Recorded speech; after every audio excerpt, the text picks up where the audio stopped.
За сайн байцгаана уу та бүхэндээ өнөөдрийн мэндийг хүргэе. Тэгээд энд хүрэлцэн ирсэн ах эгч нартаа ингээд увс нутгийн нийт зэн олондоо энэ өдрийн халуун мэндийг хүргэе. Тэгээд манай 2011 оны төгсөлт байгаа. Тэгээд энд хүрэлцэн ирсэн хамгийн залуу үеийн төлөөлөл бид нар дөнгөж 30 шүргэж байгаа ийм залуу үеийн төлөөлөл байгаа. Тэгээд увс нутгийнхаа хөгжил зүтгэл бүтээн байгуулалтанд зориулаад бид нар 20 сая төгрөгийг хандуулж байгаа. Тэгээд манай үед ер нь бол салбартаа шилдэг байгаа, мундаг байгаа, явж байгаа хүмүүс байгаа.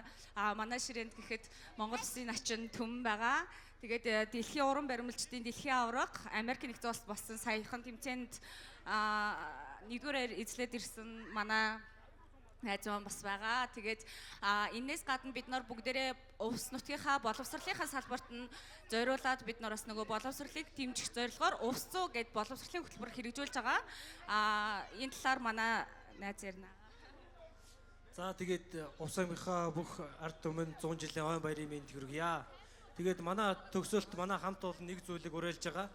Боловсрол 100 гэгээд увс 100 хөтөлбөрийг эхлүүлэхээр бид энэ 20 сая төгрөгийнхээ хандивыг энэ жилийн одоо төгсөж байгаа 12 дугаар яг төгсөж байгаа хамгийн сайн 4 хүүхдэд энэ 20 сая төгрөгийнхээ одоо эхний урамшууллыг өгнө. Гэхдээ ер нь бол энэ цаашаа үргэлжлэн зөвхөн 100 жилээр биш цаашаа 100 хүүхдийг бид одоо увс аймгаас ихтэй сургуульд нь одоо суралцахад нь дэм болох үүднээс жил болгоно энийг цааш нь өргөжлүүлж явахаар санаачилж байгаа. Тэгээд энэ санаачилгааг маань бас бусад төгсөгчд хамт олон ах эгч нар бас дэмжээрэй. Тэгээд боловсролтой 100 гэдэг увс хөтөлбөрийг бид эхлүүлж байгаа.